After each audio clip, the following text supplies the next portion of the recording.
Hello ಗೆಳೆಯರೇ, ಹೊಸ ವಿಡಿಯೋಗೆ ಸ್ವಾಗತ. ಇವತ್ತು ನಾವು ಇತ್ತೀಚೆಗೆ ರಿಲೀಸ್ ಆದ ಫಹದ್ ಫಾಜಿಲ್ ಮತ್ತೆ ವಡಿವೇಲು ಅಭಿನಯದ ತಮಿಳಿನ ಸೂಪರ್ ಹಿಟ್ ಮೂವಿ ಆದಂತಹ ಮಾರಿಸನ್ ಅನ್ನೋ ಮೂವಿನ ಎಕ್ಸ್ಪ್ಲೈನ್ ಮಾಡ್ತಾ ಇದೀವಿ. ಈ ಮೂವಿಯ ಒನ್ಲೇ ಸ್ಟೋರಿ ಹೇಳ್ಬೇಕು ಅಂದ್ರೆ ದಯಾ ಈ ಕಥೆಯ ನಾಯಕ. ಒಬ್ಬ ಕಳ್ಳ ಆಗಿರ್ತಾನೆ. ಅವನು ಒಂದಿನ ಕಳ್ತನ ಮಾಡೋಕೆ ಅಂತ ಒಂದು ಮನೆಗೆ ಹೋದಾಗ ಅಲ್ಲಿ ದಯಾಗೆ ಮರವಿನ ಕಾಯಿಲೆ ಇರೋ ಒಬ್ಬ ವ್ಯಕ್ತಿ ಸಿಗ್ತಾನೆ. ಆ ವ್ಯಕ್ತಿ ಅವನನ್ನ ಮನೆಯಿಂದ ಕರ್ಕೊಂಡು ಹೋದ್ರೆ ದಯಾಗೆ ದುಡ್ಡು ಕೊಡೋದಾಗಿ ಹೇಳ್ತಾನೆ. ದಯಾ ಸರಿ ಅಂತ ಆ ವ್ಯಕ್ತಿನ ಮನೆಯಿಂದ ಕರ್ಕೊಂಡು ಹೋಗ್ತಾನೆ. ದಯಾ ಆ ವ್ಯಕ್ತಿನ ಮನೆಯಿಂದ ಈಚೆ ಕರ್ಕೊಂಡು ಹೋದ್ಮೇಲೆ ಏನಾಯ್ತು? ಆ ವ್ಯಕ್ತಿಗೆ ನಿಜವಾಗಲೂ ಮರವಿನ ಕಾಯಿಲೆ ಇತ್ತ, ಇಲ್ಲ ನಾಟಕ ಆಡ್ತಾ ಇದ್ನ? ಆ ವ್ಯಕ್ತಿ ಜೊತೆ ಹೋದ ದಯಾ ಏನೆಲ್ಲ ಮಾಡ್ದ? ಕಡೆಗೆ ಈ ಮೂವಿ ಎಲ್ಲಿ ಹೋಗಿ ನಿಲ್ಲುತ್ತೆ ಅಂತ ನಾವು ಮೂವಿ ನೋಡ್ತಾ ತಿಳ್ಕೊಳ್ಳೋಣ. ಬನ್ನಿ ವಿಡಿಯೋ ಶುರು ಮಾಡೋಣ. ಮೂವಿಯ ಮೊದಲನೇ ಸೀನಲ್ಲಿ ನಮಗೆ ಚೆನ್ನೈನ ಒಂದು ಸೆಂಟ್ರಲ್ ಜೈಲ್ನ ತೋರಿಸ್ತಾರೆ. ಕಳ್ತನ ಮಾಡಿ ಜೈಲು ಸೇರಿದ್ದ ಈ ಕಥೆಯ ನಾಯಕ ದಯಾಳನ್ ಅಲಿಯಾಸ್ ದಯಾ ಜೈಲಿಂದ ರಿಲೀಸ್ ಆಗ್ತಾನೆ. ಜೈಲಿಂದ ರಿಲೀಸ್ ಆದವನೇ ಒಂದು ದೇವಸ್ಥಾನದ ಕೊಳದ ಬಳಿಗೆ ಹೋಗ್ತಾನೆ. ಅಲ್ಲಿ ಒಬ್ಬ ವ್ಯಕ್ತಿ ಮೊಬೈಲ್ ಬ್ಯಾಗ್ ಎಲ್ಲ ಮಂಟಪದ ಬಳಿ ಇಟ್ಟು ಸ್ನಾನ ಮಾಡ್ತಾ ಇದ್ರೆ ದಯಾ ಆ ವ್ಯಕ್ತಿಯ ಮೊಬೈಲ್ ಎಗರಿಸ್ತಾನೆ. ಹೀಗೆ ದಯಾ ಊರೆಲ್ಲ ಸುತ್ತಾಡ್ಕೊಂಡು ಮೂವಿ ನೋಡೋಕೆ ಥಿಯೇಟರ್ಗೆ ಹೋಗ್ತಾನೆ. ದಯಾ ಮೂವಿನ ಅರ್ಧ ನೋಡಿ ಥಿಯೇಟರ್ ಇಂದ ಈಚೆ ಬಂದ್ರೆ ಒಂದು RX ಬೈಕ್ ಅಲ್ಲಿ ಕೀ ಇರುತ್ತೆ. ದಯಾ ಆ ಬೈಕ್ ಎತ್ಕೊಂಡು ಎಸ್ಕೇಪ್ ಆಗ್ತಾನೆ. ಗಾಡಿ ನಂಬರ್ ಪ್ಲೇಟ್ ಎಲ್ಲ ಚೇಂಜ್ ಮಾಡ್ತಾನೆ. ರಾತ್ರಿ ಆಗಿರುತ್ತೆ. ದಯಾ ಯಾವ್ದಾದ್ರು ಮನೆಗೆ ನುಗ್ಗಿ ಕಳ್ತನ ಮಾಡೋಣ ಅಂತ ಸ್ಕೆಚ್ ಆಗ್ತಾ ಬೈಕ್ ಅಲ್ಲಿ ಬರ್ತಾ ಇರ್ತಾನೆ. ಅವನಿಗೆ ಒಂದು ಮನೆ ಕಾಣಿಸುತ್ತೆ. ಅದನ್ನ ನೋಡಿ ಆ ಮನೆ ಲೂಟಿ ಮಾಡ್ಬೇಕು ಅಂತ ದಯಾಗೆ ಫೀಲ್ ಆಗುತ್ತೆ. ಹಗ್ಗ ಹಿಡ್ಕೊಂಡು ಮನೆ ಒಳಗೆ ಇಳಿತಾನೆ. ಮನೆಯಲ್ಲಿ ಯಾರು ಇರೋ ತರ ಇರಲ್ಲ. ದಯಾ ಫ್ರಿಡ್ಜ್ ಓಪನ್ ಮಾಡಿ ನೀರ್ ಬಾಟಲಿ ತಗೋತಾನೆ. ಅವಾಗ ಏನೋ ಸೌಂಡ್ ಆಗುತ್ತೆ. ದಯಾ ಗಾಬರಿಯಲ್ಲಿ ಸೌಂಡ್ ಬಂದ ರೂಮ್ ಕಡೆ ಹೋಗಿ ರೂಮ್ ಡೋರ್ ಓಪನ್ ಮಾಡಿದ್ರೆ ಒಬ್ಬ ವ್ಯಕ್ತಿ ಕೂತಿರ್ತಾನೆ. ಅವನ ಕೈನ ಯಾರೋ ಚೈನ್ ಹಾಕಿ ಕಟ್ಟಾಕಿರ್ತಾರೆ. ಆ ವ್ಯಕ್ತಿ ದಯಾನ ನೋಡಿ, ಇವಾಗ ಬಂದ ಕುಮಾರ, ನಾನು ಎಷ್ಟ್ ಸಲ ಹೇಳಿದೀನಿ ಬೇಗ ಬಾ ಅಂತ, ಯಾವಾಗ್ಲೂ ಹೀಗೆ ಮಾಡ್ತೀಯ ಅಂತ ಹೇಳ್ತಾನೆ. ಅವಾಗ ದಯಾ ಆ ವ್ಯಕ್ತಿಗೆ, ನಾನು ಕುಮಾರ್ ಅಲ್ಲ ದಯಾ ಅಂತ, ಈ ಮನೆಗೆ ಕಳ್ತನ ಮಾಡೋಕೆ ಬಂದಿದ್ದೀನಿ ಅಂತ ಹೇಳ್ತಾನೆ. ಆ ವ್ಯಕ್ತಿನ ಯಾರೋ ಚೈನಲ್ಲಿ ಕಟ್ಟಾಕಿರ್ತಾರಲ್ಲ, ಅದಕ್ಕೆ ದಯಾ ಧೈರ್ಯವಾಗಿ ರೂಮ್ ಎಲ್ಲ ಹುಡುಕ್ತಾ ಇರ್ತಾನೆ. ಅವಾಗ ಆ ವ್ಯಕ್ತಿ ದಯಾಗೆ, ನನ್ನ ಹೆಸರು ವೇಲಾಯುಧ ಅಂತ, ನನ್ ಮಗ ಕುಮಾರ, ನನಗೆ ಮರವಿನ ಕಾಯಿಲೆ ಇದೆ, ಅದಕ್ಕೆ ನನ್ನ ಈ ಕಟ್ಟಾಕಿ ಹೋಗಿದ್ದಾನೆ. ಈ ಮನೆಯಲ್ಲಿ ₹1 ಕೂಡ ಸಿಗಲ್ಲ, ಆದ್ರೆ ನಾನ್ ನಿನ್ಗೆ ದುಡ್ಡು ಕೊಡ್ತೀನಿ, ಈ ಚೈನಿಂದ ನನ್ನ ಬಿಡಿಸು ಅಂತ ಕೇಳ್ತಾನೆ. ಅದ್ಕೆ ದಯಾ ಎಷ್ಟು ದುಡ್ಡು ಕೊಡ್ತೀಯ ಅಂದ್ರೆ ವೇಲಾಯುಧ 10,000 ಅಂತಾನೆ. ಅದ್ಕೆ ದಯಾ ಆಗಲ್ಲ ಅಂತಾನೆ. ಆಮೇಲೆ ವೇಲಾಯುಧ 25,000 ಕೊಡ್ತೀನಿ, ಒಂದಿನಕ್ಕಷ್ಟೇ ATM ಇಂದ ತಗೊಳ್ಳೋಕೆ ಆಗೋದು ಅಂತ ಹೇಳ್ತಾನೆ. ಅದ್ನ ಕೇಳಿ ದಯಾ ಸರಿ ಅಂತ ವೇಲಾಯುಧನ ಚೈನಿಂದ ಬಿಡಿಸಿ ಮನೆಯಿಂದ ಒಂದು ATM ಹತ್ರಕ್ಕೆ ಕರ್ಕೊಂಡೋಗ್ತಾನೆ. ವೇಲಾಯುಧ ATM ಒಳಗೆ ಹೋಗಿ 25,000 ದುಡ್ಡು ತಗೋತಾನೆ. ಅವಾಗ ದಯಾ ವೇಲಾಯುಧ ದುಡ್ಡು ತಗೊಳ್ಳೋದನ್ನ ನೋಡ್ತಾ ಇರ್ತಾನೆ. ನೋಡಿದ್ರೆ ವೇಲಾಯುಧ ಅಕೌಂಟ್ ಅಲ್ಲಿ 25 ಲಕ್ಷ ದುಡ್ಡಿರುತ್ತೆ. ಇದನ್ನ ನೋಡಿ ದಯಾ ಒಂದೇ ಸಲ ಶಾಕ್ ಜೊತೆಗೆ ಫುಲ್ಲು ಖುಷಿ ಕೂಡ ಆಗೋಗ್ತಾನೆ. ಹೇಗಾದ್ರೂ ಮಾಡಿ ವೇಲಾಯುಧ ಇಂದ ಆ 25 ಲಕ್ಷ ಎಗರಿಸ್ಬೇಕು ಅಂತ ದಯಾ ಅನ್ಕೋತಾನೆ. ವೇಲಾಯುಧ ಅವನು ಹೇಳಿದ ಹಾಗೆ ದಯಾಗೆ 25,000 ಕೊಟ್ಟು ಅಲ್ಲೇ ರೋಡ್ ಅಲ್ಲಿ ಬ್ಯಾಗ್ ಹಾಕೊಂಡು ನಿಂತಿರ್ತಾನೆ. ದಯಾ ವೇಲಾಯುಧ ಹತ್ರ ಬಂದು ಎಲ್ಲಿಗೆ ಹೋಗ್ತೀರಾ ಅಂತ ಕೇಳ್ತಾನೆ. ಅದಕ್ಕೆ ವೇಲಾಯುಧ, ನಾನು ಪಾಲಕ್ಕಡ್ಗೆ ನನ್ನ ಮಗಳು ಕೃಷ್ಣವೇಣಿ ಮನೆಗೆ ಹೋಗ್ಬೇಕು, ಆದ್ರೆ ನನ್ನ ಮಗ ಕುಮಾರ್ ನನ್ನ ಹುಡಿಕೊಂಡು ಅಲ್ಲಿಗೆ ಬಂದೇ ಬರ್ತಾನೆ, ಅದಕ್ಕೆ ನಾನು ತಿರುವಣ್ಣಮಲೆಯಲ್ಲಿರೋ ನನ್ನ ಫ್ರೆಂಡ್ ಮನೆಗೆ ಹೋಗ್ತೀನಿ ಅಂತ ಹೇಳ್ತಾನೆ. ಅದಕ್ಕೆ ದಯಾ, ಬನ್ನಿ ನಾನೇ ಡ್ರಾಪ್ ಮಾಡ್ತೀನಿ ಅಂತ ಹೇಳ್ತಾನೆ. ವೇಲಾಯುಧ ಬೇಡ ಅಂತಾನೆ. ಆದ್ರೂ ದಯಾ ಫೋರ್ಸ್ ಮಾಡಿ ಕರಿತಾನೆ. ಅದಕ್ಕೆ ವೇಲಾಯುಧ, ನನ್ನ ಬಸ್ ಸ್ಟಾಪ್ ವರೆಗೂ ಬಿಟ್ರೆ ಸಾಕು, ಅಲ್ಲಿಂದ ನಾನೇ ಹೋಗ್ತೀನಿ ಅಂತ ಹೇಳ್ತಾನೆ. ಸರಿ ಅಂತ ಹೇಳಿ ದಯಾ ವೇಲಾಯುಧನ ಕರ್ಕೊಂಡು ಬಸ್ ಸ್ಟಾಪ್ಗೆ ಬಂದು ಬಿಡ್ತಾನೆ. ವೇಲಾಯುಧ ಒಂದು ಟೀ ಅಂಗಡಿ ಹತ್ರ ಹೋಗಿ ಕೂತ್ಕೋತಾನೆ. ದಯಾ ಅಲ್ಲೇ ಬೈಕ್ ನಿಲ್ಸಿ ಮತ್ತೆ ವೇಲಾಯುಧ ಹತ್ರ ಬಂದು, ನಾನು ತಿರುವಣ್ಣಮಲೆಗೆನೆ ಹೋಗ್ತಾ ಇರೋದು, ನನ್ ಜೊತೆನೆ ಬನ್ನಿ, ನಿಮಗೆ ಫ್ರೀ ಆಗಿ ಬರೋದು ಇಷ್ಟ ಇಲ್ಲ ಅಂದ್ರೆ ಕಿಲೋಮೀಟರ್ಗೆ ₹8 ಕೊಡಿ ಅಂತ ಹೇಳಿ ದಯಾ ಕಡೆಗೂ ವೇಲಾಯುಧನ ಅವನ ಬೈಕಲ್ಲೇ ತಿರುವಣ್ಣಮಲೆಗೆ ಕರ್ಕೊಂಡು ಹೊರಡ್ತಾನೆ. ಹೋಗ್ತಾ ದಾರಿಲಿ ದಯಾ ಬೈಕ್ ನಿಲ್ಸಿ ಸೈಡ್ಗೆ ಹೋಗಿ ಸಿಗರೆಟ್ ಸೇತಾ ಅವನ ಫ್ರೆಂಡ್ ಗಣೇಶ್ ಅನ್ನೋ ವ್ಯಕ್ತಿಗೆ ಕಾಲ್ ಮಾಡಿ, ಒಂದು RX ಇದೆ, ಸೇಲ್ ಮಾಡ್ಬೇಕು ಅಂತ ಹೇಳ್ತಾನೆ.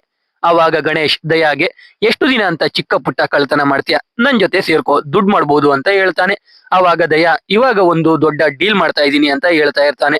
ಅವಾಗ ವೇಲಾಯುಧ ದಯಾನ ಕರಿತಾನೆ. ದಯಾ ಕಾಲ್ ಕಟ್ ಮಾಡಿ ವೇಲಾಯುಧನ ಬಳಿಗೆ ಹೋದ್ರೆ ವೇಲಾಯುಧ ದಯಾನ ಅವನ್ ಮಗ ಕುಮಾರ್ ಅನ್ಕೊಂಡು ಅಪ್ಪನ್ ಮುಂದೆನೆ ಸಿಗರೆಟ್ ಸೇತ್ತೀಯ ಅಂತ ಪಟಾರ್ ಅಂತ ಕೆನ್ನೆಗೆ ಹೊಡಿತಾನೆ. ದಯಾ ವೇಲಾಯುಧನ ಮಗ ಕುಮಾರ್ ರೀತಿ ನಾಟಕ ಆಡೋಕೆ ಶುರು ಮಾಡ್ತಾನೆ. ಇವಾಗ ವೇಲಾಯುಧ ಎಲ್ಲ ಮರ್ತೋಗಿ ದಯಾ ಹತ್ರ, ನಾವು ಎಲ್ಲಿ ಹೋಗ್ತಿದೀವಿ ಅಂತ ಕೇಳ್ತಾನೆ. ಅದಕ್ಕೆ ದಯಾ, ನಾವು ತಿರುವಣ್ಣಮಲೆಗೆ ಹೋಗ್ತಾ ಇದೀವಿ, ಇವಾಗ ರಾತ್ರಿ ಆಗಿದೆ, ಇಲ್ಲೇ ರೂಮ್ ಮಾಡ್ಕೊಂಡು ಇದ್ದು ಹೋಗೋಣ ಅಂತ ಹೇಳ್ತಾನೆ. ಅದಕ್ಕೆ ವೇಲಾಯುಧ, ಹಾಗಿದ್ರೆ ATM ಅಲ್ಲಿ ದುಡ್ಡು ತಗೊಳ್ಳೋಣ ಅಂತ ಹೇಳ್ತಾನೆ. ದಯಾಗೂ ಅದೇ ಬೇಕಿರುತ್ತೆ. ದಯಾ ಮತ್ತೆ ವೇಲಾಯುಧನನ್ನ ATM ಹತ್ರ ಕರ್ಕೊಂಡು ಹೋಗ್ತಾನೆ. ದಯಾ ವೇಲಾಯುಧನ ಬಳಿ ATM ಪಿನ್ ಕೇಳ್ತಾನೆ. ಆದ್ರೆ ವೇಲಾಯುಧಗೆ ಅದು ಕೂಡ ಮರ್ತೋಗಿರುತ್ತೆ. 1221 ಇರ್ಬೇಕು ಅಂತ ಹೇಳ್ತಾನೆ. ದಯಾ ಅದನ್ನ ಟ್ರೈ ಮಾಡಿದ್ರೆ ವರ್ಕ್ ಆಗಲ್ಲ. ಕಡೆಗೆ ಅವರಿಗೆ ಎಟಿಎಂ ಇಂದ ದುಡ್ಡು ತಗೊಳ್ಳೋಕೆ ಆಗೋದೇ ಇಲ್ಲ. ಕಡೆಗೆ ದಯಾ ಅವನ ಹತ್ರ ಇರೋ 25,000 ಅಲ್ಲೇ ಹೋಟೆಲ್ಗೆ ಹೋಗಿ ರೂಮ್ ತಗೋತಾರೆ. ಈ ಕಡೆ RX ಬೈಕ್ ಕಳ್ಕೊಂಡಿದ್ದ ಹುಡುಗ ಸ್ಟೇಷನ್ಗೆ ಬಂದು ಕಂಪ್ಲೇಂಟ್ ಕೊಡ್ತಾನೆ. ಆ ಹುಡುಗ MLA ನ PA ಮಗ ಆಗಿರ್ತಾನೆ. ಅದರಿಂದ ಪೊಲೀಸರು ಆದಷ್ಟು ಬೇಗ ಬೈಕ್ ಹುಡುಕಿ ಕೊಡ್ತೀವಿ ಅಂತ ಹೇಳಿ ಕಳಿಸ್ತಾರೆ. ಮಾರನೇ ದಿನ ದಯಾ ವೇಲಾಯುಧನ ಕರ್ಕೊಂಡು ಊಟ ಮಾಡೋಕೆ ಹೋಟೆಲ್ಗೆ ಹೋಗ್ತಾನೆ. ಅಲ್ಲಿ ದಯಾ ಒಂದು ಡೈರಿಯಲ್ಲಿ ಅವನ ಹೆಸರು, ಫೋನ್ ನಂಬರ್ ಬರೆದು ವೇಲಾಯುಧನಿಗೆ ಕೊಟ್ಟು, ನಿಮಗೆ ATM ಪಿನ್ ನೆನಪಾದಾಗ ಆ ಡೈರಿಯಲ್ಲಿ ಬರೆದಿಟ್ಕೊಳ್ಳಿ ಅಂತ ಹೇಳ್ತಾನೆ. ಊಟಕ್ಕೂ ದಯಾನೇ ಬಿಲ್ ಪೇ ಮಾಡ್ತಾನೆ. ಆಮೇಲೆ ವೇಲಾಯುಧ ಮೆಡಿಸಿನ್ ತಗೋಬೇಕು ಅಂತ ದಯಾ ಹತ್ರ 1,000 ರೂಪಾಯಿ ಇಸ್ಕೊಂಡು ಮೆಡಿಕಲ್ಗೆ ಹೋಗ್ತಾನೆ. ಅವಾಗ ದಯಾಗೆ ಗಣೇಶ್ ಕಾಲ್ ಮಾಡಿ ದೊಡ್ಡ ಡೀಲ್ ಅಂದಲ್ಲ, ಏನು ಅದು ಅಂತ ಕೇಳ್ತಾನೆ. ದಯಾ ಎಲ್ಲ ವಿಷಯನೂ ಗಣೇಶ್ಗೆ ಹೇಳ್ತಾ ಹಾಗೆ ಮೆಡಿಕಲ್ ಕಡೆ ನೋಡಿದ್ರೆ ವೇಲಾಯುಧ ಕಾಣಿಸೋದೇ ಇಲ್ಲ. ನೋಡಿದ್ರೆ ವೇಲಾಯುಧ ಬಸ್ ಹತ್ತಿ ಹೋಗ್ತಾ ಇರ್ತಾನೆ. ದಯಾ ಓಡೋಗಿ ಬಸ್ ಹತ್ತಿ ವೇಲಾಯುಧನ ಬಸ್ ಇಳಿಯೋಕೆ ಹೇಳ್ತಾನೆ. ವೇಲಾಯುಧ ದಯಾನು ಕೂಡ ಮರ್ತೋಗಿರ್ತಾನೆ. ಅಲ್ಲಿರೋ ಜನಗಳಿಗೆ ದಯಾ ಮೇಲೆ ಡೌಟ್ ಬಂದು ಬಸ್ನ ಪೊಲೀಸ್ ಸ್ಟೇಷನ್ಗೆ ಹೊಡೆಯೋಕೆ ಹೇಳ್ತಾರೆ. ಅವಾಗ ದಯಾ ವೇಲಾಯುಧ ಜೇಬಿಂದ ಡೈರಿ ತೆಗೆದು ಅದರಲ್ಲಿ ಅವನ ಹೆಸರು, ಫೋನ್ ನಂಬರ್ ಇರೋದು ತೋರಿಸಿ ಅವನು ವೇಲಾಯುಧನ ಮಗ, ಅವರಿಗೆ ಮರವಿನ ಕಾಯಿಲೆ ಇದೆ ಅಂತ ಹೇಳಿ ವೇಲಾಯುಧನ ಬಸ್ ಇಂದ ಕೆಳಗೆ ಇಳಿಸ್ತಾನೆ. ಆಮೇಲೆ ಅಲ್ಲಿಂದ ವೇಲಾಯುಧನ ಕರ್ಕೊಂಡು ದಯಾ ತಿರುವಣ್ಣಮಲೈ ಕಡೆ ಹೋಗುವಾಗ ಬೈಕ್ಗೆ ಪೆಟ್ರೋಲ್ ಹಾಕ್ಸೋಕೆ ಹೋಗ್ತಾರೆ. ಅಲ್ಲಿ ಪೇ ಮಾಡೋಕೆ ವೇಲಾಯುಧ ಕಾರ್ಡ್ ಕೊಡ್ತಾನೆ. ಆದ್ರೆ ಸರಿಯಾಗಿ ಪಿನ್ ಹಾಕಲ್ಲ. ಅಲ್ಲೂ ಕೂಡ ದಯಾನೇ ದುಡ್ಡು ಕೊಡ್ತಾನೆ. ವೇಲಾಯುಧ ಒಂದ್ಸಲ ದಯಾಗೆ ಅವನು ಸ್ಟ್ರೆಸ್ ಅಲ್ಲಿ ಇದ್ದಾಗ ಅವನಿಗೆ ಎಲ್ಲ ನೆನಪಾಗುತ್ತೆ ಅಂತ ಹೇಳಿರ್ತಾನೆ.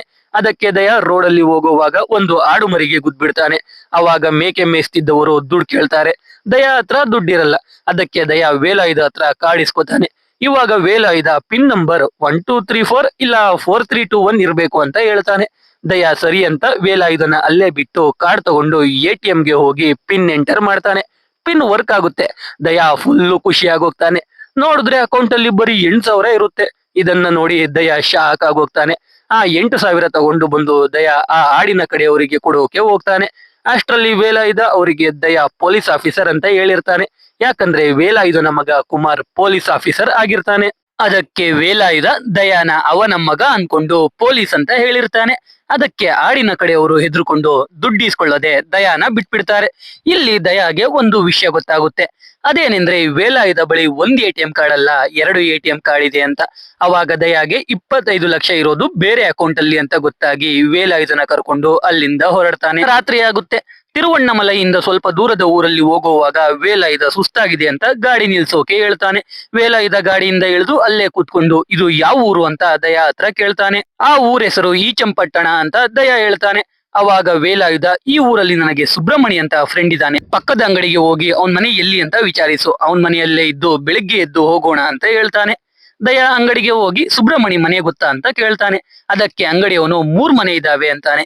ಅವಾಗ ದಯಾ ಅವರು EB-ಯಲ್ಲಿ ಕೆಲಸ ಮಾಡ್ತಾರೆ, 3 ಜನ ಹೆಣ್ಮಕ್ಳು ಇದ್ದಾರಂತೆ ಅಂತಾನೆ. ಅವಾಗ ಆ ಅಂಗಡಿಯವನ ಹೆಂಡತಿ 3 ಹೆಣ್ಮಕ್ಳು ಇರೋದು ಶ್ರೀನಿವಾಸ್ಗೆ ಅಂತ ಹೇಳ್ತಾಳೆ. ದಯಾ ಸರಿ ಅಂತ ಹೇಳಿ ವೇಲಾಯುಧನ ಕರ್ಕೊಂಡು ಹೋಟೆಲ್ ಅಲ್ಲಿ ರೂಮ್ ಮಾಡ್ತಾನೆ. ಅವಾಗ ದಯಾಗೆ ಅವನ ಫ್ರೆಂಡ್ ಗಣೇಶ್ ಕಾಲ್ ಮಾಡ್ತಾನೆ. ಅವಾಗ ದಯಾ ಅವನ ಫ್ರೆಂಡ್ಗೆ, ನಾವು ಆಲ್ರೆಡಿ ತಿರುವಣ್ಣಮಲೈ ಹತ್ರ ಇದೀವಿ, ಇನ್ನೊಂದ್ 2 ಗಂಟೆ ಜರ್ನಿ ಮಾಡಿದರೆ ತಿರುವಣ್ಣಮಲೈಗೆ ಹೋಗ್ಬಿಡ್ತೀವಿ. ವೇಲಾಯುಧ ಅವನ ಪಿನ್ ನೆನಪು ಮಾಡ್ಕೊಳ್ತಾ ಇಲ್ಲ. ನಾನು ಆ 2 ಕಾರ್ಡ್ಗಳ ಫೋಟೋಸ್ ಕಳಿಸ್ತೀನಿ, ನೀನು ಡೂಪ್ಲಿಕೇಟ್ ರೆಡಿ ಮಾಡಿರು ಅಂತ ಹೇಳ್ತಾನೆ. ಆಮೇಲೆ ದಯಾ ರೂಮ್ ಒಳಗೆ ಬಂದು ವೇಲಾಯುಧನ ಜೊತೆ ಸೇರಿ ಎಣ್ಣೆ ಹೊಡಿತಾನೆ. ಹಾಗೆ ದಯಾ ಮಲಿಕೊಳ್ತಾನೆ. ಮಾರನೇ ದಿನ ಬೆಳಿಗ್ಗೆ ದಯಾ ಎದ್ದೇಳೋಷ್ಟರಲ್ಲಿ ಮಧ್ಯಾಹ್ನ 12 ಗಂಟೆ ಆಗಿರುತ್ತೆ. ಇಬ್ಬರು ಊಟ ಮಾಡೋಕೆ ಹೋಟೆಲ್ಗೆ ಹೋಗ್ತಾರೆ. ದಯಾ ವೇಲಾಯುಧನ ಮೇಲೆ ಸಾಂಬಾರ್ ಚೆಲ್ಲೋ ಹಾಗೆ ಮಾಡಿ ವೇಲಾಯುಧನನ್ನ ವಾಶ್ರೂಮ್ಗೆ ಕಳಿಸ್ತಾನೆ. ಆಮೇಲೆ ದಯಾ ವೇಲಾಯುಧನ ಬ್ಯಾಗ್ ತಗೊಂಡು ATM ಕಾರ್ಡ್ಗಳ ಫೋಟೋ ತೆಗೆದು ಗಣೇಶ್ಗೆ ಕಳಿಸ್ತಾನೆ. ಆಮೇಲೆ ಅಲ್ಲಿಂದ ದಯಾ ವೇಲಾಯುಧನನ್ನ ಕರ್ಕೊಂಡು ತಿರುವಣ್ಣಮಲೈ ಕಡೆ ಹೊರಡ್ತಾನೆ. ಆವಾಗ ಗಣೇಶ್ ದಯಾಗೆ ಫೋನ್ ಮಾಡಿ, ಸಂಜೆ ಒಳಗೆ ಡೂಪ್ಲಿಕೇಟ್ ಕಾರ್ಗಳು ಬರ್ತವೆ, ನೀನು ಹೇಗಾದ್ರೂ ಮಾಡಿ ವೇಲಾಯುಧನನ್ನ ಕೊಯಂಬತ್ತೂರ್ಗೆ ಕರ್ಕೊಂಡ್ ಬಾ, ಇಬ್ಬರು ಸೇರಿ ಪಿನ್ ಬಾಯ್ ಬಿಡಿಸೋಣ ಅಂತ ಹೇಳ್ತಾನೆ. ಅದಕ್ಕೆ ದಯಾ ಸರಿ ಅಂತ ಹೇಳಿ ಗಾಡಿನ ಕೊಯಂಬತ್ತೂರ್ ಕಡೆ ತಿರುಗಿಸ್ತಾನೆ. ಅವಾಗ ವೇಲಾಯುಧ, ನಾವು ಬೇರೆ ದಾರಿಲಿ ಯಾಕೆ ಹೋಗ್ತಾ ಇದೀವಿ ಅಂತ ಕೇಳ್ತಾನೆ. ಇವಾಗ ದಯಾ ಪ್ಲಾನ್ ಮಾಡಿ, ನಾವು ತಿರುವಣ್ಣಮಲೈಗೆ ಆಲ್ರೆಡಿ ಹೋಗಿದ್ದು, ನೀವು ನಿಮ್ ಫ್ರೆಂಡ್ ನ ಮಾತಾಡ್ಸುದ್ರಿ, ಇವಾಗ ನಾವು ವಾಪಸ್ ನಿಮ್ಮ ಮಗಳ ಮನೆಗೆ ಹೋಗ್ತಾ ಇದ್ದೀವಿ ಅಂತ ಹೇಳ್ತಾನೆ. ಅದನ್ನ ಕೇಳಿ ವೇಲಾಯುಧ ಅವನ ಬ್ಯಾಗ್ ನ ಚೆಕ್ ಮಾಡ್ಕೊಂಡು ನನ್ ದುಡ್ಡೆಲ್ಲಿ ಅಂತ ಬಡ್ಕೊಳ್ಳೋಕೆ ಶುರು ಮಾಡ್ತಾನೆ. ದಯಾ ಏನಾಯ್ತು ಅಂತ ಕೇಳಿದ್ರೆ ನನ್ ದುಡ್ಡು ಕಾಣಿಸ್ತಾ ಇಲ್ಲ ಅಂತ ಹೇಳ್ತಾನೆ. ಅವಾಗ ದಯಾ, ನೀವು ಯಾವ ದುಡ್ಡು ತಂದಿಲ್ಲ ಅಂತ ಹೇಳ್ತಾನೆ. ಅದಕ್ಕೆ ವೇಲಾಯುಧ, ನಾವು ತಿರುವಣ್ಣಮಲೈಗೆ ಹೋಗ್ತಾ ಇದ್ದಿದ್ದೆ 25 ಲಕ್ಷ ದುಡ್ಡಿಸ್ಕೊಂಡು ಬರೋಕೆ. ಅಲ್ಲಿ ನಾವು ಹೋಗ್ತಾ ಇದ್ದಿದ್ದು ನನ್ನ ಬಾಮೈದ ಚಾರಿನ ಮೀಟ್ ಮಾಡೋಕೆ. ಚಾರಿ ತಂಗಿನೇ ನಾನು ಮದುವೆಯಾಗಿದ್ದು. ಅವನು 25 ಲಕ್ಷ ಕೊಡ್ತೀನಿ ಎಂದಿದ್ದಕ್ಕೆ ನಾನು ತಿರುವಣ್ಣಮಲೈಗೆ ಹೋಗ್ತಾ ಇದ್ದಿದ್ದು. ಇವಾಗ ನೋಡಿದ್ರೆ ನನ್ ಬ್ಯಾಗ್ ಅಲ್ಲಿ ಅವನು ಕೊಟ್ಟಿರೋ 25 ಲಕ್ಷ ಕಾಣಿಸ್ತಾ ಇಲ್ಲ ಅಂತ ಹೇಳ್ತಾನೆ. ಇದನ್ನ ಕೇಳಿ ದಯಾ ಅಂತೂ ಇನ್ನೂ ಖುಷಿ ಆಗೋಗ್ತಾನೆ. ವೇಲಾಯುಧನ ಅಕೌಂಟ್ ಅಲ್ಲಿ 25 ಲಕ್ಷ, ತಿರುವಣ್ಣಾಮಲೈಗೆ ಹೋದ್ರೆ ಇನ್ನೂ 25 ಲಕ್ಷ ಎಲ್ಲಾ ದುಡ್ಡನ್ನ ಹೊಡಿಬೇಕು ಅಂತ ಅನ್ಕೋತಾನೆ. ಆಮೇಲೆ ದಯಾ ವೇಲಾಯುಧನ ಸಮಾಧಾನ ಮಾಡಿ ನಾವು ಇನ್ನು ತಿರುವಣ್ಣಾಮಲೈಗೆ ಹೋಗಿಲ್ಲ, ಇವಾಗ ಹೋಗ್ತಾ ಇದೀವಿ ಅಂತ ಡವ್ ಮಾಡ್ತಾನೆ. ಅದನ್ನ ಕೇಳಿ ವೇಲಾಯುಧ ಸಮಾಧಾನ ಆಗ್ತಾನೆ. ಆಮೇಲೆ ದಯಾ ಮತ್ತೆ ಗಾಡಿನ ತಿರುವಣ್ಣಾಮಲೈ ಕಡೆ ತಿರುಗಿಸ್ತಾನೆ. ಹೋಗೋ ದಾರಿಯಲ್ಲಿ ದಯಾ ಒಂದು ಗ್ಯಾರೇಜ್ ಒಳಗೆ ಹೋಗ್ತಾನೆ. ಅಲ್ಲಿ ಹುಡುಗರ ಜೊತೆ ಕಾರ್ಡ್ಸ್ ಗೇಮ್ ಮಾಡಿ 5,000 ಗೆಲ್ತಾನೆ. ಅವಾಗ ಅಲ್ಲಿಗೆ ಅವನ ಗೆಳೆಯ ಗಣೇಶ್ ಬಂದು ಡೂಪ್ಲಿಕೇಟ್ ಕಾರ್ಡ್ಸ್ ಕೊಡ್ತಾನೆ. ದಯಾ ಹೋಗಿ ಡೂಪ್ಲಿಕೇಟ್ ಕಾರ್ಡ್ಸ್ ಇಸ್ಕೊಂಡು ಬರುವಷ್ಟರಲ್ಲಿ ವೇಲಾಯುಧ ಕಾರ್ಡ್ಸ್ ಗೇಮ್ ಮಾಡಿ 10,000 ಸೋತಿರ್ತಾನೆ. ಎಲ್ರು 10,000 ದುಡ್ಡು ಕೊಡು ಅಂತ ದಯಾನ ಇಟ್ಕೊಳ್ತಾರೆ. ನೋಡಿದ್ರೆ ದಯಾ ಬಳಿ ಬರೀ 5,000 ಇರುತ್ತೆ. ಕಡೆಗೆ ಆ 5,000 ಕೊಟ್ಟು ಅಲ್ಲಿಂದ ಇಬ್ಬರು ತಿರುವಣ್ಣಾಮಲೈಗೆ ಹೋಗ್ತಾರೆ. ವೇಲಾಯುಧನ ನೋಡೋಕೆ ಅವನ ಬಾಮೈದ ಚಾರಿ ಬರ್ತಾನೆ. ಇವಾಗ ಚಾರಿ ಒಂದು ಆಶ್ರಮ ನಡೆಸ್ತಾ ಇರ್ತಾನೆ. ವೇಲಾಯುಧ ಚಾರಿ ಜೊತೆ ಸ್ವಲ್ಪ ಸಮಯ ಕಳೆದು ಅಲ್ಲೇ ದಯಾ ಮತ್ತೆ ವೇಲಾಯುಧ ಊಟ ಮಾಡ್ತಾರೆ. ದಯಾ ಚಾರಿ ಬಳಿ 25 ಲಕ್ಷ ಈಸ್ಕೊಳಲ್ವಾ ಅಂದ್ರೆ ವೇಲಾಯುಧ ಆಲ್ರೆಡಿ ಚಾರಿ 25 ಲಕ್ಷನ ಬ್ಯಾಂಕ್ ಅಕೌಂಟ್ಗೆ ಹಾಕಿದ್ದಾನೆ, ನಾನೇ ಮರ್ತೋಗಿದ್ದೆ ಅಂತ ಹೇಳ್ತಾನೆ. ಇಲ್ಲಿ ಚಾರಿಯಿಂದ ದಯಾಗೆ ಒಂದು ವಿಷಯ ಗೊತ್ತಾಗುತ್ತೆ. ಅದೇನೆಂದ್ರೆ ವೇಲಾಯುಧನಿಗೆ ಯಾವುದೇ ಮಕ್ಕಳು ಇರಲ್ಲ. ಕುಮಾರ್ ಮತ್ತೆ ಕೃಷ್ಣವೇಣಿ ಚಾರಿಯ ಮಕ್ಕಳು. ಚಾರಿಯ ಮಕ್ಕಳನ್ನೇ ವೇಲಾಯುಧ ಅವನ ಮಕ್ಕಳಂತೆ ನೋಡ್ಕೊಳ್ತಾ ಇರ್ತಾನೆ. ಇದೆಲ್ಲ ಕೇಳಿ ದಯಾಗೆ ವೇಲಾಯುಧ ಪಾಪ ಅನ್ನಿಸ್ತಾನೆ. ಆಮೇಲೆ ವೇಲಾಯುಧ ಒಂದು ದಿನ ಅಲ್ಲೇ ಇದ್ದು ಊರೆಲ್ಲ ನೋಡ್ಕೊಂಡು ಹೋಗೋಣ ಅಂತ ಹೇಳ್ತಾನೆ. ದಯಾ ಸರಿ ಅಂತ ಹೇಳಿ ವೇಲಾಯುಧನ ಜೊತೆ ಊರ್ ನೋಡೋಕೆ ಹೋಗ್ತಾನೆ. ಇವಾಗ ವೇಲಾಯುಧ ದಯಾಗೆ ಒಂದು ವಿಷಯ ಹೇಳ್ತಾನೆ. ಅದೇನೆಂದ್ರೆ ಆ ಊರಲ್ಲಿ ಇರೋ ಬಟ್ಟೆ ಅಂಗಡಿ ಮಾಲೀಕ ಆಗಿರೋ ಶ್ರೀಧರ್ ಜೊತೆ ವೇಲಾಯುಧ ಒಂದ್ಸಲ ಜಗಳ ಮಾಡ್ಕೊಂಡಿರ್ತಾನೆ. ಅದಕ್ಕೆ ವೇಲಾಯುಧ ದಯಾಗೆ ಹೇಗಾದ್ರೂ ಮಾಡಿ ಶ್ರೀಧರ್ ನಂಬರ್ ತಗೊಂಡ್ ಬಾ, ನಾನು ಅವನ ಹತ್ರ ಕ್ಷಮೆ ಕೇಳಬೇಕು ಅಂತ ಹೇಳ್ತಾನೆ. ಅದಕ್ಕೆ ದಯಾ ಸರಿ ಅಂತ ಹೇಳಿ ಶ್ರೀಧರ್ ಬಟ್ಟೆ ಅಂಗಡಿಗೆ ಹೋಗ್ತಾನೆ.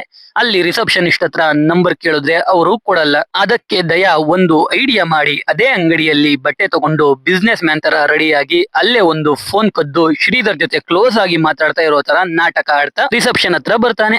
ಆಮೇಲೆ ಮೊಬೈಲ್ ಸ್ವಿಚ್ ಆಫ್ ಆಯ್ತು ಅಂತ ಹೇಳಿ ರಿಸೆಪ್ಷನಿಸ್ಟ್ ಹತ್ರ ಫೋನ್ ತಗೊಂಡು ಶ್ರೀಧರ್ಗೆ ಕಾಲ್ ಮಾಡೋ ತರ ನಾಟಕ ಆಡ್ತಾ ನಂಬರ್ ತಗೊಂಡು ಅಲ್ಲಿಂದ ಬರ್ತಾನೆ. ಆಮೇಲೆ ಅದನ್ನ ವೇಲಾಯುಧನಿಗೆ ಕೊಡ್ತಾನೆ. ಮಾರನೇ ದಿನ ದಯಾ ಇದ್ದು ಅವನ ಬೈಕ್ ಕೀನ ಹುಡುಕ್ತಾ ಇರ್ತಾನೆ. ಅವಾಗ ವೇಲಾಯುಧ ಬೈಕಲ್ಲೇ ಬಿಟ್ಟಿರ್ಬೇಕು ನೋಡು ಅಂತ ಹೇಳ್ತಾನೆ. ದಯಾ ಹೋಗಿ ನೋಡಿದ್ರೆ ಕೀ ಬೈಕಲ್ಲೇ ಇರುತ್ತೆ. ಈ ಸೀನ್ ನೆನಪಲ್ಲಿ ಇಟ್ಕೊಂಡಿರಿ, ಇದ್ರ ಬಗ್ಗೆ ಆಮೇಲೆ ಮಾತಾಡೋಣ. ಇವಾಗ ದಯಾ ವೇಲಾಯುಧನ ಕರ್ಕೊಂಡು ಪಾಲಕ್ಕಡ್ ಕೃಷ್ಣವೇಣಿ ಮನೆ ಕಡೆ ಪ್ರಯಾಣ ಶುರು ಮಾಡ್ತಾನೆ. ಈ ಕಡೆ ಫರೀದಾ ಅನ್ನೋ ಪೊಲೀಸ್ ಅಧಿಕಾರಿ ದಯಾ ವೇಲಾಯುಧನ ಚೈನಿಂದ ಬಿಡಿಸಿ ಕರ್ಕೊಂಡೋಗಿರ್ತಾನಲ್ಲ ಆ ಮನೆಗೆ ಬಂದಿರ್ತಾರೆ. ನೋಡಿದ್ರೆ ಆ ಮನೆಯಲ್ಲಿ ಒಬ್ಬ ಪೊಲೀಸ್ ಅಧಿಕಾರಿಯ ಕೊಲೆ ಆಗಿರುತ್ತೆ. ಅಲ್ಲಿಗೆ ಬಂದ ಫರೀದಾ ಅದನ್ನ ಬೈಕ್ ಕದ್ದಿರೋ ದಯಾನೆ ಮಾಡಿರ್ಬೇಕು ಅಂತ ಅನ್ಕೊಂಡಿರ್ತಾಳೆ. ಜೊತೆಗೆ ಕೊಲೆ ಆಗಿರೋ ಆ ಪೊಲೀಸ್ ಫೋನ್ ನ ಕಿಲ್ಲರ್ ತಗೊಂಡೋಗಿರ್ತಾನೆ. ಆ ಫೋನ್ ಇಂದ 2 ಕಾಲ್ ಹೋಗಿರುತ್ತೆ. ಒಂದು ಈಚಂಪಟ್ಟಣಂ ಊರಲ್ಲಿ, ಆ ಊರಲ್ಲಿ ಶ್ರೀನಿವಾಸ್ ಅನ್ನೋ ವ್ಯಕ್ತಿ ಕೊಲೆಯಾಗಿರುತ್ತೆ. ಇನ್ನೊಂದು ತಿರುವಣ್ಣಾಮಲೆಯಲ್ಲಿ, ಅಲ್ಲಿ ಬಟ್ಟೆ ಅಂಗಡಿ ಓನರ್ ಶ್ರೀಧರ್ ಕೊಲೆಯಾಗಿರುತ್ತೆ. ಅಂದ್ರೆ ಆ ಕಿಲ್ಲರ್ ಬೇರೆ ಯಾರು ಅಲ್ಲ, ವೇಲಾಯುಧನೆ. ಅವನಿಗೆ ಯಾವುದೇ ಮರವಿನ ಕಾಯಿಲೆ ಕೂಡ ಇರಲ್ಲ. ವೇಲಾಯುಧ ಕೊಲೆ ಮಾಡೋ ದಿನ ದಯಾಗೆ ಎಣ್ಣೆಯಲ್ಲಿ ನಿದ್ರೆ ಮಾತ್ರೆ ಹಾಕಿ ಎಚ್ಚರ ಆಗದೆ ಇರೋ ರೀತಿ ಮಾಡಿ ಅವನ ಬೈಕ್ ತಗೊಂಡು ಹೋಗಿ ಕೊಲೆ ಮಾಡಿ ಬರ್ತಾ ಇರ್ತಾನೆ. ಅದಕ್ಕೆ ದಯಾ ಈಚಂಪಟ್ಟಣಂ ಊರಲ್ಲಿ ಇದ್ದ ದಿನ ಮಧ್ಯಾಹ್ನ 12 ಗಂಟೆವರೆಗೂ ನಿದ್ದೆ ಮಾಡಿದ್ದು. ತಿರುವಣ್ಣಾಮಲೆಯಲ್ಲಿ ವೇಲಾಯುಧ ಬೈಕ್ ತಗೊಂಡು ಹೋಗಿ ಅವನೇ ಕೀನ ಬೈಕಲ್ಲೇ ಬಿಟ್ಟಿರ್ತಾನೆ. ಅದಕ್ಕೆ ದಯಾ ಕೀನ ರೂಮ್ ಅಲ್ಲಿ ಹುಡುಕ್ತಾ ಇದ್ರೆ ಬೈಕಲ್ಲೇ ಇರಬಹುದು, ಚೆಕ್ ಮಾಡು ಅಂತ ಹೇಳಿದ್ದು. ಇಲ್ಲಿ ದಯಾ ವೇಲಾಯುಧನ ಬಳಸಿಕೊಳ್ತಾ ಇಲ್ಲ, ವೇಲಾಯುಧ ದಯಾನ ಬಳಸಿಕೊಳ್ತಾ ಇರ್ತಾನೆ. ಇದು ದಯಾಗೆ ಗೊತ್ತೇ ಆಗಿರಲ್ಲ. ಇವಾಗ ದಯಾ ವೇಲಾಯುಧನ ಕರ್ಕೊಂಡು ಅವನ್ ಫ್ರೆಂಡ್ ಗಣೇಶ್ ಮನೆಗೆ ಹೋಗ್ತಾನೆ. ಅಲ್ಲಿ ವೇಲಾಯುಧ ಡ್ರಿಂಕ್ಸ್ ಗೆ ನಿದ್ರೆ ಮಾತ್ರೆ ಹಾಕಿ ದಯಾ ಮತ್ತೆ ಗಣೇಶ್ಗೆ ಕುಡಿಸ್ತಾನೆ. ಆಮೇಲೆ ಅಲ್ಲೇ ಆರ್ಕೆಸ್ಟ್ರಾ ಇರುತ್ತೆ, ಎಲ್ಲಾ ಡ್ಯಾನ್ಸ್ ಮಾಡ್ತಾ ಇರ್ತಾರೆ. ಅವಾಗ ವೇಲಾಯುಧ ಮೊದಲು ಕೊಲೆ ಮಾಡಿದ ಪೊಲೀಸ್ ಅಧಿಕಾರಿ ಬಳಿಯಿಂದ ಫೋನ್ ಕದ್ದಿರ್ತಾನಲ್ಲ, ಅದಕ್ಕೆ ಒಂದು ಸಿಮ್ ಹಾಕೊಂಡು ಸತ್ಯಸೆಲ್ವಂ ಅನ್ನೋ ವ್ಯಕ್ತಿಗೆ ಕಾಲ್ ಮಾಡಿ ಮಧುಮಿತಾ ಅನ್ನೋ ಹುಡುಗಿ ನೆನ್ಪಿದಾಳ, ನಾನು ಹೇಳಿದ ಜಾಗಕ್ಕೆ ಬಾ, ಇಲ್ಲ ಅಂದ್ರೆ ನಿನ್ ಹೆಂಡತಿಗೆ ಮಧುಮಿತಾ ವಿಡಿಯೋ ಕಳಿಸ್ತೀನಿ ಅಂತ ಹೇಳ್ತಾನೆ. ಸೆಲ್ವಂ ಸರಿ ಬರ್ತೀನಿ ಅಂತ ಹೇಳ್ತಾನೆ. ಡ್ಯಾನ್ಸ್ ಆಡಿ ದಯಾ ಮತ್ತೆ ಗಣೇಶ್ ನಿದ್ದೆಗೆ ಜರ್ತಾರೆ. ವೇಲಾಯುಧ ದಯಾ ಬೈಕ್ ತಗೊಂಡು ಒಂದು ಸ್ಕೂಲ್ ಹತ್ರಕ್ಕೆ ಹೋಗ್ತಾನೆ. ಅಲ್ಲಿಗೆ ಸೆಲ್ವಂ ಬರ್ತಾನೆ. ಪೊಲೀಸರು ಫೋನ್ IMEI ನಂಬರ್ ಟ್ರ್ಯಾಕ್ ಮಾಡ್ಕೊಂಡು ಸ್ಕೂಲ್ ಹತ್ರಕ್ಕೆ ಬರ್ತಾ ಇರ್ತಾರೆ.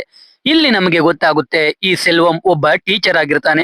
ಅವನು ಮಧುಮಿತಾ ಅನ್ನೋ ಸ್ಕೂಲ್ ಹುಡುಗಿ ಮೇಲೆ ಅತ್ಯಾಚಾರ ಮಾಡಿರ್ತಾನೆ. ಅದಕ್ಕೆ ವೇಲಾಯುಧ ಸೆಲ್ವಂನ ಕೊಲ್ಲೋಕೆ ಬಂದಿರ್ತಾನೆ. ಇವಾಗ ಸೆಲ್ವಂ ಮತ್ತೆ ವೇಲಾಯುಧ ನಡುವೆ ಜಗಳ ಆಗುತ್ತೆ. ಆ ಜಗಳದಲ್ಲಿ ವೇಲಾಯುಧ ಕೈಗೆ ಏಟಾಗುತ್ತೆ.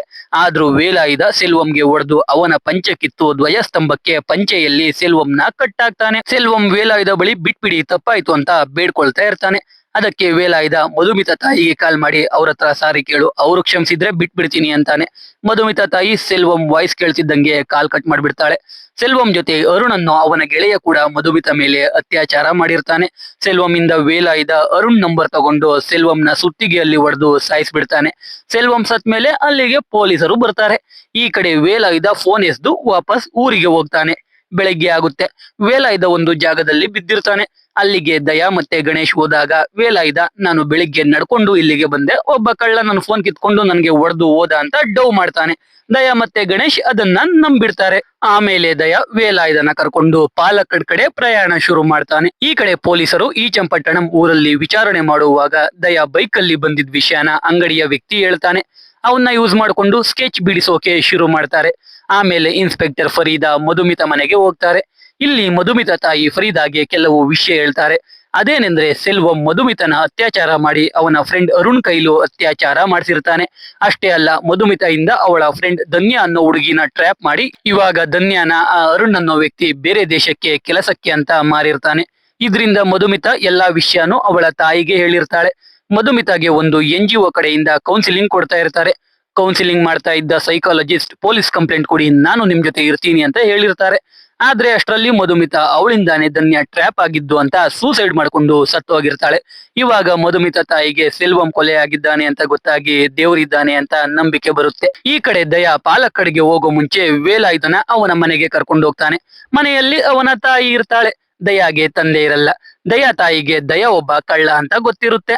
ಅದಕ್ಕೆ ಅವನ ಮೇಲೆ ಕೋಪ ಮಾಡ್ಕೊಂಡಿರ್ತಾರೆ. ದಯಾ ವೇಲಾಯುಧಗೆ ಮರವಿನ ಕಾಯಿಲೆ ಇದೆ ಅಂತ ಹೇಳಿ ಅಲ್ಲೇ ಊಟ ಮಾಡ್ಕೊಂಡು ಹೋಗ್ತೀವಿ ಅಂತ ಅವನ ತಾಯಿಗೆ ಹೇಳ್ತಾನೆ. ಈ ಕಡೆ ವೇಲಾಯುಧ ದಯಾ ತಂದೆ ತಾಯಿ ಮದುವೆ ಫೋಟೋ ನೋಡ್ತಾ ಇರ್ತಾನೆ. ಅದನ್ನ ದಯಾ ತಾಯಿ ನೋಡಿ ಏನ್ ವಿಷಯ ಅಂದಾಗ ವೇಲಾಯುಧ ನನ್ ಮದುವೆನು ಏಪ್ರಿಲ್ 17ನೇ ತಾರೀಕೆ ಆಗಿದ್ದು, ನಿಮ್ಮದು ಅದೇ ಡೇಟ್ ಅಲ್ಲಿ ಆಗಿದೆ ಅಲ್ವಾ, ಅದಕ್ಕೆ ನೋಡ್ತಾ ಇದ್ದೆ ಅಂತ ಹೇಳ್ತಾನೆ. ಹಾಗೆ ನಮಗೆ ವೇಲಾಯುಧನ ಫ್ಲಾಶ್ ಬ್ಯಾಕ್ ತೋರಿಸ್ತಾರೆ. ವೇಲಾಯುಧನ ಹೆಂಡತಿ ಮೀನಾಕ್ಷಿ ಅಂತ. ಅವಳು ಮತ್ತೆ ವೇಲಾಯುಧ ಪ್ರೀತಿ ಮಾಡಿ ಮದುವೆಯಾಗಿ ಖುಷಿಯಾಗಿರ್ತಾರೆ. ಮೀನಾಕ್ಷಿ ಒಂದು NGO ಅಲ್ಲಿ ಸೈಕಾಲಜಿಸ್ಟ್ ಆಗಿ ಕೆಲಸ ಮಾಡ್ತಾ ಇರ್ತಾಳೆ. ಮೀನಾಕ್ಷಿ ಬಗ್ಗೆನೆ ಮಧುಮಿತಾ ತಾಯಿ ಫರೀದಾಗೆ ಹೇಳಿದ್ದು. ಮಧುಮಿತಾನ ಕೌನ್ಸಿಲಿಂಗ್ಗೆ ಅಂತ ಮೀನಾಕ್ಷಿ ಬಳಿನೇ ಕರ್ಕೊಂಡ್ ಬರ್ತಾ ಇರ್ತಾರೆ. ಮೀನಾಕ್ಷಿ ಪೊಲೀಸ್ ಕಂಪ್ಲೇಂಟ್ ಕೊಡಿಸ್ತಾಳೆ. ಹೀಗಿದ್ದಾಗ ಮೀನಾಕ್ಷಿಗೆ ಮರವಿನ ಕಾಯಿಲೆ ಶುರುವಾಗುತ್ತೆ. ಒಂದೊಂದು ದಿನ ಮಧ್ಯರಾತ್ರಿನೇ ಎದ್ದು ಅಡಿಗೆ ಮಾಡ್ತಾ ಇರ್ತಾಳೆ. ಇದರಿಂದ ಕೋರ್ಟ್ ಅಲ್ಲಿ ಮೀನಾಕ್ಷಿಗೆ ಅವಳ ಹೆಸರನ್ನು ಕೂಡ ಹೇಳೋಕೆ ಆಗಲ್ಲ. ಕಡೆಗೆ ಮೀನಾಕ್ಷಿ ವೇಲಾಯುಧನನ್ನೇ ಮರೆತು ಹೋಗ್ತಾಳೆ. ಹೀಗೆ ಒಂದಿನ ಮೀನಾಕ್ಷಿ ವೇಲಾಯುಧನನ್ನ ಪೊಲೀಸ್ ಅನ್ಕೊಂಡು ಒಂದು ಡೈರಿ ಕೊಡ್ತಾಳೆ. ಅದ್ರಲ್ಲಿ ಎಲ್ಲೆಲ್ಲಿ ಯಾರ್ಯಾರು ಚಿಕ್ಕ ಹುಡುಗಿಯರ ಮೇಲೆ ಅತ್ಯಾಚಾರ ಮಾಡಿದ್ದಾರೆ ಎಲ್ಲ ಡೀಟೇಲ್ಸ್ ಇರುತ್ತೆ. ಅದನ್ನ ಮೀನಾಕ್ಷಿ ವೇಲಾಯುಧನಿಗೆ ಕೊಟ್ಟು ಇವ್ರನ್ನೆಲ್ಲ ಜೈಲಿಗೆ ಹಾಕ್ಬಿಡಿ, ನೀವೇ ಮುಗಿಸಿಬಿಡಿ ಅಂತ ಹೇಳ್ತಾಳೆ. ಇದಾಗಿ ಕೆಲವು ದಿನಗಳ ನಂತರ ಮೀನಾಕ್ಷಿ ಸೂಸೈಡ್ ಮಾಡ್ಕೊಂಡು ಸತ್ತೋಗ್ತಾಳೆ. ಅದಕ್ಕೆ ವೇಲಾಯುಧ ಅವನ ಹೆಂಡತಿ ಹೇಳಿದ ಹಾಗೆ ಕೊಲೆ ಮಾಡೋಕೆ ಶುರು ಮಾಡಿರ್ತಾನೆ. ಹಾಗೆ ಕತೆ ಪ್ರೆಸೆಂಟ್ಗೆ ಬರುತ್ತೆ. ದಯಾ ವೇಲಾಯುಧನ ಕರ್ಕೊಂಡು ಮತ್ತೆ ಪಾಲಕ್ಕಡ್ ಕಡೆ ಹೊರಡ್ತಾನೆ.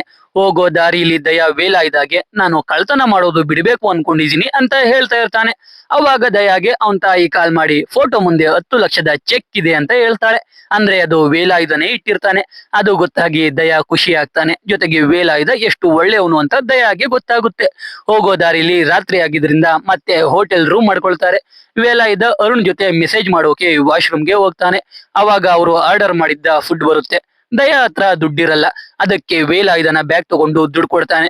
ಅವಾಗ ಬ್ಯಾಗ್ ಇಂದ ಎಷ್ಟೊಂದು ಸಿಮ್ ಕಾರ್ಡ್ಗಳು ಕೆಳಗೆ ಬೀಳ್ತಾವೆ. ಅವುಗಳನ್ನ ನೋಡಿದ ದಯಾಗೆ ವೇಲಾಯುಧ ಏನೋ ಮಾಡ್ತಿದ್ದಾನೆ ಅಂತ ಡೌಟ್ ಬರುತ್ತೆ. ಆಮೇಲೆ ದಯಾ ಅವನ್ ಮೊಬೈಲ್ ಇಟ್ಟು ಫ್ರೆಶ್ ಅಪ್ ಆಗೋಕೆ ಹೋಗ್ತಾನೆ. ವೇಲಾಯುಧ ಡ್ರಿಂಕ್ಸ್ ಅಲ್ಲಿ ಮಾತ್ರೆ ಆಗ್ತಾನೆ. ಫ್ರೆಶ್ ಅಪ್ ಆಗಿ ದಯಾ ಈಚೆ ಬರ್ತಾನೆ. ಬಂದು ಡ್ರಿಂಕ್ಸ್ ಮಾಡಿ ಮೊಬೈಲ್ ತಗೊಂಡು ಈಚೆ ಹೋಗ್ತಾನೆ. ದಯಾ ಮೊಬೈಲ್ ನ ವಿಡಿಯೋ ರೆಕಾರ್ಡಿಂಗ್ ಅಲ್ಲಿ ಇಟ್ಟಿರ್ತಾನೆ. ಅದರಿಂದ ದಯಾಗೆ ಡ್ರಿಂಕ್ಸ್ ಅಲ್ಲಿ ವೇಲಾಯುಧ ಮಾತ್ರೆ ಹಾಕಿರೋದು ಗೊತ್ತಾಗುತ್ತೆ. ಅದಕ್ಕೆ ದಯಾ ಕೆಳಗೆ ಓಡೋಗಿ ನೀರ್ ಕುಡಿದು ವಾಮಿಟ್ ಮಾಡ್ತಾನೆ. ಆಮೇಲೆ ವಾಪಸ್ ರೂಮ್ಗೆ ಬರ್ತಾನೆ. ಇವಾಗ ವೇಲಾಯುಧ ಮತ್ತೆ ವಾಶ್ರೂಮ್ಗೆ ಹೋಗ್ತಾನೆ.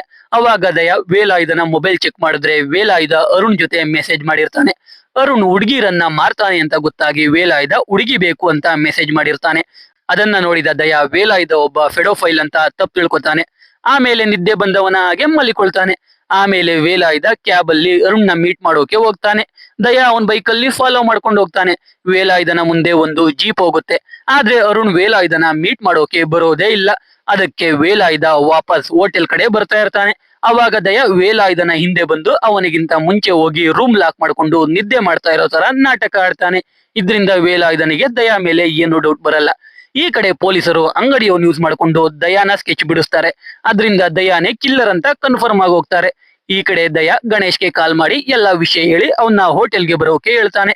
ಇವಾಗ ಗಣೇಶ್ ವೇಲಾಯುಧನ ಫಾರ್ಮ್ ಹೌಸ್ ಗೆ ಕರ್ಕೊಂಡೋಗಿ ಹೊಡೆದು ಎಟಿಎಂ ಪಿನ್ ತಗೊಂಡು ಎಲ್ಲಾ ದುಡ್ಡು ಹೊಡಿಯೋಣ ಅಂತ ಹೇಳ್ತಾನೆ. ಅದಕ್ಕೆ ದಯಾ ಒಪ್ಕೊಳ್ತಾನೆ. ದಯಾ ವೇಲಾಯುಧನ ಗಣೇಶ್ ಜೊತೆ ಜೀಪ್ ಅಲ್ಲಿ ಕಳಿಸ್ತಾನೆ. ಅವನು ಬೈಕ್ ಅಲ್ಲಿ ಬರೋದಾಗಿ ಹೇಳ್ತಾನೆ. ಜೀಪ್ ಅಲ್ಲಿ ವೇಲಾಯುಧ ಗಣೇಶ್ ಜೊತೆ ಹೋಗುವಾಗ ಅವನು ಒಂದು ವಿಷಯನ ಅಬ್ಸರ್ವ್ ಮಾಡ್ತಾನೆ. ಅವಾಗ ಅವನು ಅರುಣ್ ವಾಟ್ಸಪ್ ಡಿಪಿ ನೋಡ್ತಾನೆ. ಅದ್ರಲ್ಲಿ ಒಂದು ಗೊಂಬೆ ಚಿತ್ರ ಇರುತ್ತೆ. ಅದೇ ರೀತಿ ಗೊಂಬೆ ಗಣೇಶ್ನ ಜೀಪ್ ಅಲ್ಲೂ ಇರುತ್ತೆ. ಜೊತೆಗೆ ಅದೇ ಜೀಪ್ ನ ರಾತ್ರಿ ವೇಲಾಯುಧ ಅರುಣ್ ನ ಮೀಟ್ ಮಾಡೋಕೆ ಹೋದಾಗ ನೋಡಿರ್ತಾನೆ. ಅಂದ್ರೆ ಆ ಅರುಣ್ ಬೇರೆ ಯಾರು ಅಲ್ಲ, ಗಣೇಶ್. ಅದು ವೇಲಾಯುಧಗೂ ಗೊತ್ತಾಗುತ್ತೆ. ಫಾರ್ಮ್ ಹೌಸ್ ಹತ್ರಕ್ಕೆ ಹೋಗ್ತಾರೆ. ಗಣೇಶ್ ಜೀಪ್ ಇಳಿದು ಹೋಗುವಾಗ ವೇಲಾಯುಧ ಕನ್ಫರ್ಮ್ ಮಾಡ್ಕೊಳ್ಳೋಕೆ ಅರುಣ್ಗೆ ಕಾಲ್ ಮಾಡ್ತಾನೆ. ಆ ಮೊಬೈಲ್ ಗಣೇಶ್ ಹತ್ರನೇ ಇರುತ್ತೆ. ಆದ್ರಿಂದ ವೇಲಾಯುಧಗೆ ಗಣೇಶ್ ಅರುಣ್ ಅಂತ ಕನ್ಫರ್ಮ್ ಆಗುತ್ತೆ. ಗಣೇಶ್ ವೇಲಾಯುಧ ಕಂಡಿಡಿದ ಅಂತ ಗೊತ್ತಾಗಿ ವೇಲಾಯುಧನ ಜೀಪ್ ಇಂದ ಈಚೆಗೆ ಎಳಿತಾನೆ. ವೇಲಾಯುಧ ಗಣೇಶ್ಗೆ ನೀನ್ ಮಾಡ್ತಿರೋ ಕೆಲಸ ದಯಾಗೆ ಗೊತ್ತಾ ಅಂತ ಕೇಳ್ತಾನೆ. ಅದಕ್ಕೆ ಗಣೇಶ ಅವನೊಬ್ಬ ವೇಸ್ಟ್, ಇದ್ಕೆಲ್ಲ ಅವನು ಸೆಟ್ ಆಗಲ್ಲ, ಅವನ್ ಸ್ಟೋರಿಲಿ ನೀನೇ ವಿಲನ್ ಅಂತ ಹೇಳಿ ವೇಲಾಯುಧಗೆ ಚೆನ್ನಾಗಿ ಹೊಡೆದು ಕಟ್ ಆಗ್ತಾನೆ. ಅಷ್ಟರಲ್ಲಿ ಅಲ್ಲಿಗೆ ದಯಾ ಬರ್ತಾನೆ. ದಯಾ ಬಂದು ವೇಲಾಯುಧನ ಬಿಡಿಸ್ತಾನೆ. ಯಾಕಂದ್ರೆ ವೇಲಾಯುಧ ಜೀಪ್ ಇಳಿಯೋ ಮುಂಚೆ ದಯಾಗೆ ಕಾಲ್ ಮಾಡಿರ್ತಾನೆ. ಅದರಿಂದ ವೇಲಾಯುಧ ಮತ್ತೆ ಗಣೇಶ್ ಮಾತಾಡಿದ್ದೆಲ್ಲ ದಯಾ ಕೇಳಿಸ್ಕೊಂಡು ಗಣೇಶ್ ಕೆಟ್ಟವನು ಅಂತ ದಯಾಗೆ ಗೊತ್ತಾಗಿರುತ್ತೆ. ಇವಾಗ ದಯಾ ಗಣೇಶ್ ಜೊತೆ ಫೈಟ್ ಮಾಡೋಕೆ ಶುರು ಮಾಡ್ತಾನೆ. ಇಬ್ರು ಹೊಡೆದಾಡುವಾಗ ವೇಲಾಯುಧ ರಾಡ್ ತಗೊಂಡು ಗಣೇಶ್ನ ಕೊಲೆ ಮಾಡ್ತಾನೆ. ಅಷ್ಟರಲ್ಲಿ ಅಲ್ಲಿಗೆ ಪೊಲೀಸರು ಬರ್ತಾರೆ. ಇಬ್ರನ್ನು ಅರೆಸ್ಟ್ ಮಾಡಿ ಕೋರ್ಟ್ಗೆ ಪ್ರೊಡ್ಯೂಸ್ ಮಾಡ್ತಾರೆ. ವೇಲಾಯುಧ ಎಲ್ಲ ಕೊಲೆ ಅವನೇ ಮಾಡಿದ್ದು ಅಂತ ಒಪ್ಕೊಳ್ತಾನೆ. ಆದ್ರೂ ಪೊಲೀಸರು ಕೊಲೆಗಳಿಗೂ ದಯಾಗೂ ಸಂಬಂಧ ಇದೆ ಅಂತ ಪ್ರೂವ್ ಮಾಡೋಕೆ 1 ವಾರ ಟೈಮ್ ಕೇಳ್ತಾರೆ. ಅದಕ್ಕೆ ಕೋರ್ಟ್ ಒಪ್ಪಿಗೆ ಕೊಡುತ್ತೆ. ಇವಾಗ ಇಲ್ಲಿ ನಮ್ಗೆ ಗೊತ್ತಾಗುತ್ತೆ ಗಣೇಶ್ನ ದಯಾನೇ ಕೊಲೆ ಮಾಡಿರ್ತಾನೆ ಅಂತ. ಆದ್ರೆ ಪೊಲೀಸ್ ಬಂದ್ರು ಅಂತ ವೇಲಾಯುಧ ರಾಡ್ ನ ಕೈಯಲ್ಲಿ ಇಟ್ಕೊಂಡು ಎಲ್ಲಾ ಕೇಸ್ನು ಅವನ ಮೇಲೆ ಹಾಕೊಂಡಿರ್ತಾನೆ. ಇವಾಗ ದಯಾ ವೇಲಾಯುಧಗೆ ಮೊದಲನೇ ಜಾಗದಲ್ಲಿ ನಿಮ್ನ ಚೈನ್ ಹಾಕಿ ಕಟ್ಟಾಕಿದ್ದು ಯಾರು ಅಂತ ಕೇಳ್ತಾನೆ. ಅಲ್ಲಿ ಏನಾಗಿರುತ್ತೆ ಅಂದ್ರೆ ವೇಲಾಯುಧ ಮೊದಲನೇ ಕೊಲೆ ಮಾಡೋಕೆ ಹೋದಾಗ ಅವನು ಪೊಲೀಸ್ ಆಫೀಸರ್ ಆಗಿದ್ದ ಕಾರಣ ವೇಲಾಯುಧಗೆ ಹೊಡೆದು ಚೈನ್ ಅಲ್ಲಿ ಕಟ್ಟಾಕಿರ್ತಾನೆ. ಆದ್ರೂ ವೇಲಾಯುಧ ಆ ಪೊಲೀಸ್ನ ಕೊಲೆ ಮಾಡಿರ್ತಾನೆ. ಅದೇ ಟೈಮ್ಗೆ ಅಲ್ಲಿಗೆ ದಯಾ ಬಂದಿರ್ತಾನೆ. ವೇಲಾಯುಧ ಬಾಡಿನ ಬೆಡ್ ಕೆಳಗೆ ತಳ್ಳಿ ಮರವಿನ ಕಾಯಿಲೆ ಇರೋ ತರ ನಾಟಕ ಆಡಿರ್ತಾನೆ. ಹೀಗೆ ವೇಲಾಯುಧ ಮತ್ತೆ ದಯಾ ಮೀಟ್ ಆಗಿರ್ತಾರೆ. ಈ ಸೀನ್ ತೋರಿಸ್ತಾ ಮೂವಿನ ಮುಗಿಸ್ತಾರೆ. ಸೊ ಎಕ್ಸ್ಪ್ಲನೇಷನ್ ಕೇಳಿ ನಿಮ್ಗೆ ಅನ್ನಿಸ್ತು ಅಂತ ಕಮೆಂಟ್ ಮಾಡಿ. ವಿಡಿಯೋ ಇಷ್ಟ ಆಗಿದ್ರೆ ಲೈಕ್ ಮಾಡಿ. ಕಂಟೆಂಟ್ ಇಷ್ಟ ಆಗಿದ್ರೆ ಮಾತ್ರ ಸಬ್ಸ್ಕ್ರೈಬ್ ಮಾಡ್ಕೊಂಡು ಸಪೋರ್ಟ್ ಮಾಡಿ. ಮತ್ತೆ ಇನ್ನೊಂದು ಸೂಪರ್ ಆಗಿರೋ ವಿಡಿಯೋ ಜೊತೆ ಸಿಗ್ತೀನಿ. ಜೈ ಕರ್ನಾಟಕ.